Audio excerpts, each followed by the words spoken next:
सदर साहब और आप तमाम साथियों, अस्सलाम वालेकुम। की तशहीर का आखिरी जलसा है। मैं आप लोगों से दरख्वास्त करने आई। कुछ रोज पहले मुफ्ती साहब की तकरीर सुन रही थी। उन्होंने ये बताया कि एक बुजुर्ग मर्द व ख़वातीन आए और उन्होंने कहा कि हमारी बच्ची को वगैरह वगैरह वगैरह। उसी दिन मैं घर के मैं मदरसे के बाहर निकला, मस्जिद के बाहर निकला और मैंने ये तय कर लिया कि अब मैं सियासत में इस्लाह के लिए जाऊंगा। और पहला इलेक्शन जो तीसरे महाज से लड़ा गया वो 2007 में लड़ा गया। यानी जब इस्लाह माशरा की बात करते हुए, इस्लाह सियासत की बात करते हुए ये आए और पहला इलेक्शन लड़े, उस पर मेयर बनाने के लिए पहला पैक्ट इन्होंने वो शेख रशीद खानदान के साथ किया। तो बोलो ये किस लिए आए थे सियासत में? और जब इनको किसी बुजुर्ग माँ बाप ने आके कहा था कि मेरी बच्ची के साथ गलत होता है, तो याद रखना था कि उस घर का सबसे बड़ा गुंडा कौन था। पहला स्टैंडिंग का चेयरमैन इन्होंने खलील दादा को बनाया मुफ्ती साहब की मदद से। बताओ ये क्या सियासत में किस लिए आए थे? आज ये मुझको बोलते हैं कि मैं वोट काटने आई हूँ। आप सियासत में उनको फायदा पहुंचाने आए थे। और सिर्फ 2007 से नहीं, 1999 से। साथ ही निहाल अहमद साहब के खिलाफ आपने फतवा दिया।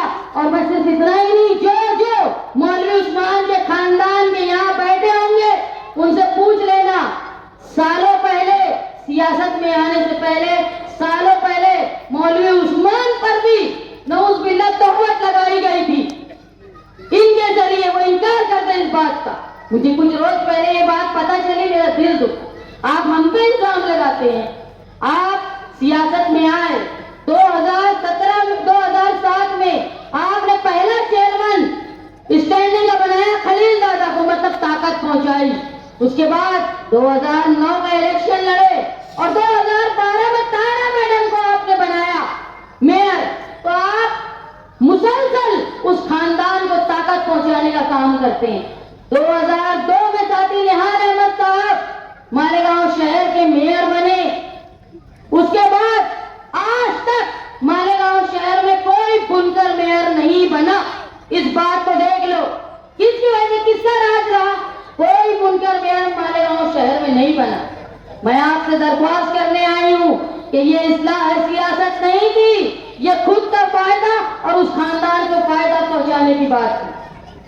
मालेगांव शहर में तरह तरह की बातें हो रही है, लेकिन एक बात याद रखो, मैं निहाल अहमद की बेटी सिर्फ इलेक्शन के वक्त मैदान में नहीं आई हूँ। मैं मुसलसल जब बुलंद इकबाल हयात थे तब भी, बुलंद इकबाल के इंतकाल के बाद भी, मुस्तकीम जेल में थे तब भी मुसलसल आवाम के दरमियान रहकर काम कर रही हूँ। और ये मेरे रहते हुए इतना काम नहीं किए जितना काम मैंने किया है और मैं कर रही हूँ। और ये खानदान मालेगांव शहर को नशे और जुए का अड्डा बनाया। ये 5 साल में जितना नशे का कारोबार मालेगांव शहर में फैला है, इसको इनकी दौर एमएलएशिप में ये रोकने में नाकाम रहे। आज ये बीमार हैं। पहले एक बात होती थी कि इंतजाम नहीं, अगर कुछ ऐसे फैसले आ गए तो बोलेंगे तबीयत ठीक नहीं। मालेगांव शहर को नाकारा सियासत से बचाने के लिए आप मेरा साथ।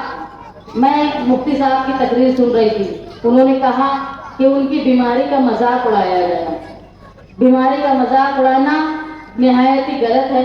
मुस्तकीम ने एक बात कही, इस साथी निहाल अहमद साहब की भी बीमारी का मजाक उड़ाया गया।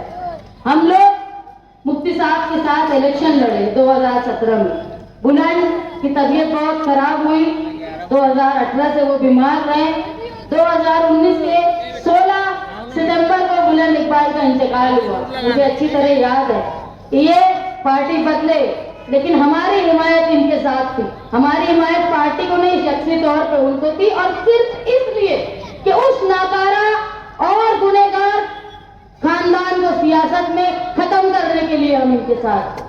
जब मुफ्ती साहब का मुस्तकीम को कॉल आया नासिक के हॉस्पिटल में थी, तो उस वक्त ये बोला गया कि मेरे लिए अपील लिख दो।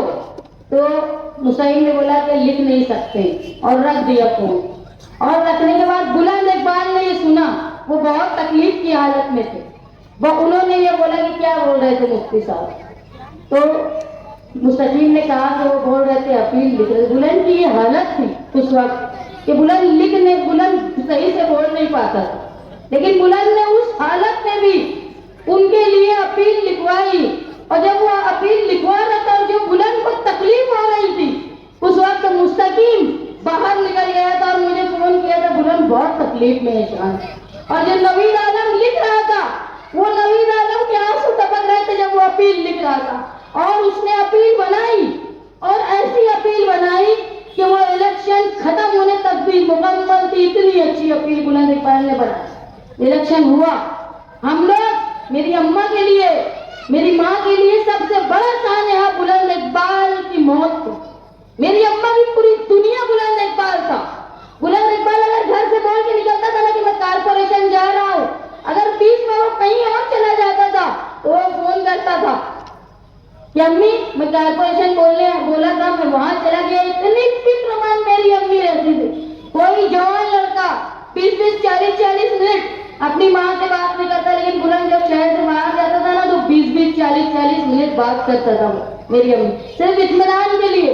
बुलंद के आखिरी अय्याम में उसके जख्म से, उसकी तकलीफ से मेरी अम्मी को तकलीफ ना हो, इसलिए वो घर नहीं गया, मेरे घर में रहा। मैं मेरी माँ के घर चली गई क्योंकि मेरी माँ को तकलीफ ना हो।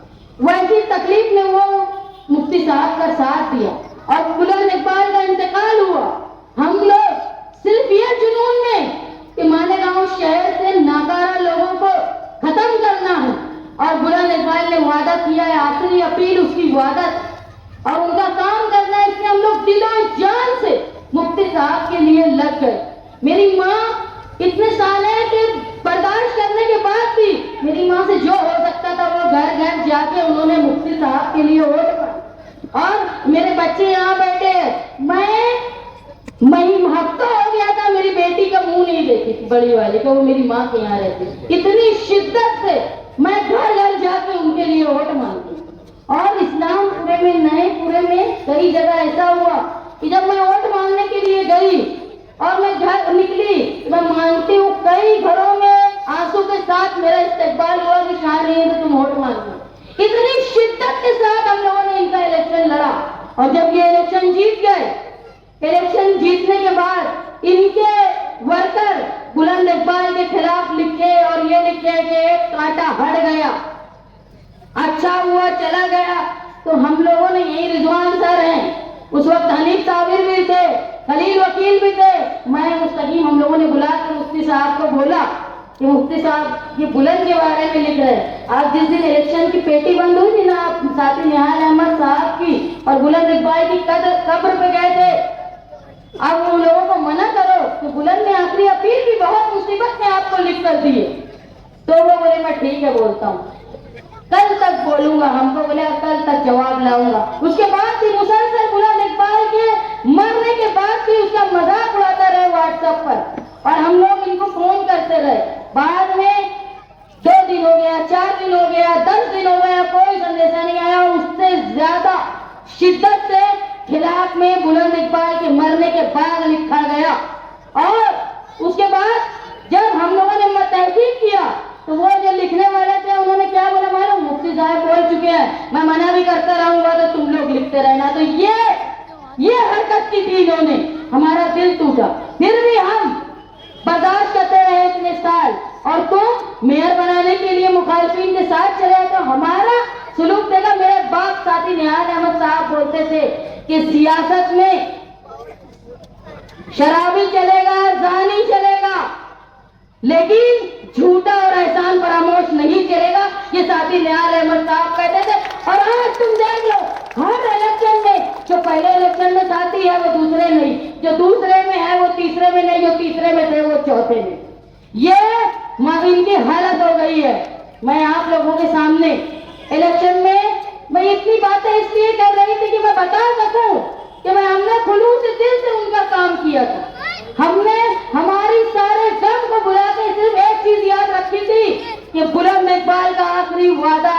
जितनी जुनून से इनके वर्कर थे ना, उससे कई जुनून से जनता दल के वर्कर इनके वास्ते लगे हुए थे। सिर्फ ये बोल के कि बुलंद इकबाल का आखिरी वादा है, हमको पूरा करना है, इस उमंग के साथ हम लोग लगे रहे। और हम जब मुस्तकीम जेल में गए तो 4 लोगों में बैठ के मुफ्ती साहब ने बोला कि 1 साल वो छूटेगा नहीं, और ये बात 4 दीवार में रहना चाहिए।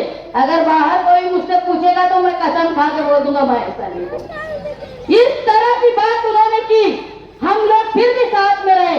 आज मालेगांव शहर, ये पहले मैं सवाल करती हूँ मालेगांव शहर से कि निहाल अहमद का तुमने 35 साल एमएलएशिप देखी है और 50 साल सियासी सफर देखा है।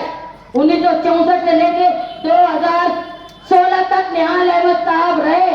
आज अपने दिल पे हाथ रख के बोलो कि क्या निहाल अहमद को कोई खरीद सकता था क्या? बोलो मुझे, निहाल अहमद को कोई खरीद सकता था क्या? निहाल अहमद की बेटी की कोई खरीद सकता है क्या? मैं उस निहाल अहमद की बेटी हूँ। आप ये याद रखो मुफ्ती साहब, आप जो इल्जाम लगा रहे हो ना, तहमत पलट के आती है, ये याद रखना।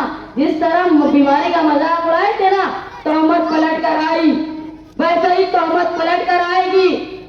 मैं मुसलसल देख रही हूँ मालेगांव शहर में जिस तरह गुंडागर्दी, जिस तरह जुए का कारोबार फैल रहा है। 5 साल मुफ्ती साहब इसको रोकने में नाकाम है। मैं 2 बेटी की माँ हूँ, मेरी ये 2 बच्चियां हैं।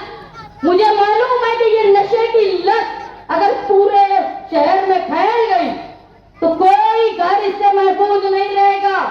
अरे जब हमारी बेटियां घर से बाहर निकलेंगी ना, तो वो इज्जत से वापस आएंगी कि नहीं आएंगी, ये माँ के लिए, बाप के लिए, भाई के लिए ये बहुत बड़ा सवाल है।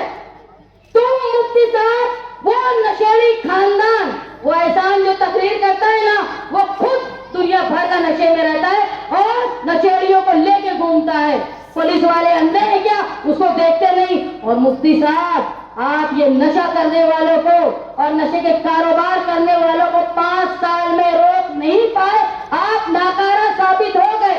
आज जो माए, जो बाप, जो भाई ये सोचते होंगे कि मेरी बेटी आज महफूज है, लेकिन कल वो जब घर से जाएगी तो वो इज्जत से आएगी कि नहीं आएगी, ये सोचने की बात है। और खास तौर पे ये किनारे के लोग, जहां बिरादरी की बात करता है वो खानदान शेख रशीद का, बिरादरी को क्या दिया उन्होंने मालूम? नशा, जुआ और सट्टा, गैर कानूनी कारोबार शेख रशीद के खानदान ने उस बिरादरी को दिया। उस बिरादरी से मेरी दरख्वास्त है, तुम्हारी बिरादरी में अगर कोई नासूर है तो वो शेख रशीद खानदान है। सियासी तौर पे खत्म कर दो उनको, नहीं तो तुम्हारी नस्लें खत्म हो जाएगी। गुरुवार वार्ड वालों ये याद रखो। और अगर आप लोगों ने मेरा साथ दिया तो मैं आपसे ये वादा करती हूँ, न सिर्फ उस खानदान के खात्मे के साथ साथ मालेगांव शहर में सट्टा, जुआ और नशे का कारोबार मैं खत्म करवाऊंगी। और कोई नहीं खत्म करवा सकता, क्योंकि निहाली ताकत, बहादुरी सिर्फ निहाली लोगों में है। जो माए बहने घरों में बैठ के मेरी बातें सुन रही हैं, वो दिल पे हाथ रख के बोलना कि क्या तुम्हारा दिल मुतमईन है? क्या आज तुम्हारी लड़की रात में जब जाएगी तो इज्जत से वापस आएगी क्या? अगर ये आज नहीं रुका, अगर तुम 20 तारीख को ये दोनों नाकारा लोगों को, एक नकली कारोबार, खराब कारोबार करने वाले को और दूसरा जो उसको नहीं रोक पाता, नाकारा को अगर तुमने नहीं रोका तो तुम्हारे घर की इज्जतें महफूज नहीं रहेंगी। और नौजवान जो शहर से बाहर जाते हैं ना, वो कटर मार के उनका शिकार ना हो जाए, ये तुम्हारे लिए एक बड़ा सवाल है। आपके करीब एक स्कूल है, याद रखो किसने वो स्कूल को खंडर बनाया और अपने अब्बा के नाम का शादी हॉल चला, बच्चों की तालीम को खत्म करके वहां धंधा कर रहे हैं अब्बा के नाम पे। मैं इससे पहले भी बोली, ईसाल सवाब के लिए खर्च करना होता है, उसके बाद ईसाल सवाब होता है। कोई कारपोरेशन की जगह पे, कारपोरेशन के फंड पे कोई इमारत बना के अब्बा और अम्मा को ईसाल सवाब नहीं होता। अल्लाह नियत देखता है। दुनिया में बैठ के तुम बड़ी बड़ी बात कर लो। मैं कल इस्लामाबाद घूम रही थी, मैंने कहा कि इस्लामाबाद का मैंने हाल देखा। मेरा ऐसा इस्तेकबाल किया औरतों ने, दूध के साथ, पेड़े के साथ, और मुझे अच्छे पानी पिलाया, हार पहनाया। कोई किसी से डरता वरता नहीं है, मैंने देख लिया। लेकिन आमिन भाई औरत के ताल्लुक से बोल रहे थे, मैं उनको मना की किसी औरत के ताल्लुक से मत बोलो। मैं मुफ्ती साहब से भी दरख्वास्त करती हूँ कि अगर कोई माँ बाप आपके दरवाजे पे आपके पास फरियाद लेकर आए थे, तो आप इस शहर के जिम्मेदार थे, मजहबी तौर पे आपका फर्ज था कि उन बातों को सियासी स्टेज पे नहीं करना चाहिए था, किसी बहन बेटी की इज्जत के साथ नहीं खेलना चाहिए। कोई आता है ना मुफ्ती साहब, कोई भी मुफ्ती हो, उसके पास अपने मसाइल लेकर जाता है तो किस उम्मीद से जाता है मालूम? कि मैं अपनी बातें खुदा के अमानत इनके पास कर रहा हूँ, ये बात कहीं और नहीं जाएगी। लेकिन सियासी मफाद के लिए औरतों की इज्जत की बात स्टेज पे से करना ये बिल्कुल नाजायज है। औरत की इज्जत करो, क्योंकि जब तुम बीमार पड़ते हो ना, तो वही औरतों की मजलिस बैठा के तुम्हारा क्या दुआ की बात करते हो। याद रखो, वही औरतें उठाती है तुम्हारे लिए दुआ का हाथ, भले ही तुम्हारी नीयत कुछ भी हो, लेकिन वो औरतें जब आती है ना, तो वो तुम्हारी सेहत के लिए दुआ करने आती है। वो तुम्हारा मुफाद होगा कि तुम साथ जब पंपलेट भी दुआ में बांट देते होंगे, लेकिन वो औरत खुलू से दिल से आती है। मैं माए बहनों से दरख्वास्त करती हूँ कि जो आप घरों में बैठ के मेरी बातें सुन रहे हैं, आपके रोजगार के लिए मैं कोशिश करूंगी, घर बैठे खवातीन के रोजगार के लिए।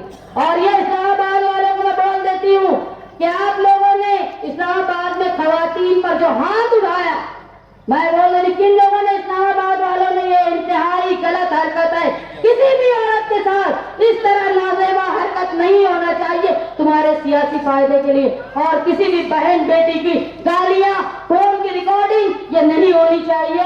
मैं आमीन भाई से भी यही बोली कि इस तरह की बातें मत करो। ये शहर मस्जिद और मीनारों का शहर है। आज देख रहे तुम ये शहर में गटरे गंदे पानी रोड पे बह रहे, हम गिरादत लगाकर हमारी मस्जिदों में जा रहे। हमारा ईमान सफाई निस्फ ईमान है, वहीं यहाँ कटर का पानी लगा के मस्जिदों में और घरों में जा रहे हैं। हमारा निस्फ ईमान यही खत्म हो रहा। बचाने के लिए माले गांव के लोग निशाती निहाल अहमद की बेटी का साथ दो। मैं अल्लाह को गवाह रख के आपसे वादा करती हूँ कि आपकी और आपकी शहादत मेरे पास महफूज रहेगी, और इंशाअल्लाह मैं साथी निहाल अहमद साहब की तरह काम करूंगी, आपसे वादा करती हूँ। और ये याद रखना, जो मुझ पे इल्जाम लगा रहे हैं, अल्लाह इस तोहमत का जवाब तुमसे बहुत जल्द ले। मैं आपसे ये वादे के साथ कि ये पावर लूम की सनद बचाने के लिए मैं आपका साथ दूंगी। ये पावर बिल की जो मुसीबत है उसको खत्म करने के लिए, ये कंपनी की मस्ती खत्म करने के लिए मैं आपका और की दरख्वास्त चाहती हूँ। मालेगांव शहर के बच्चों के मुस्तकबिल के लिए मैं आपसे और की दरख्वास्त चाहती हूँ। मालेगांव शहर में बहन बेटी की इज्जत के लिए मैं आपसे और की दरख्वास्त चाहती हूँ। मैं दरख्वास्त चाहती हूँ मालेगांव शहर की आवाम से कि अगर निहाल साहब ने तुम्हारे लिए कुछ किया है तो खराज अकीदत के लिए मैं आपसे और की दरख्वास्त चाहती हूँ। और मेरा निशान वो साइकिल जो हिंदुस्तान में बुलडोजर पे भारी है, और यहाँ हर उम्मीदवार के मुंह से डर के मारे निकल रहे साइकिल। और हम 20 नवंबर को मैं ये चाहती हूँ कि जो 6 नंबर की बटन है वो दबाते वक्त ये याद रखें कि नवंबर में 12 नवंबर के लोगों के लिए तुमको इंसाफ किए, और 6 नंबर बटन 6 दिसंबर में ये साथी निहाल अहमद साहब ने अपनी बाजू में काली पट्टी लगाई थी, उसको खराज अकीदत देने के लिए आप 6 नंबर बटन पे साइकिल निशान पर वोट देकर ये दंगों को मालेगांव से खत्म करो, ये अपील करती।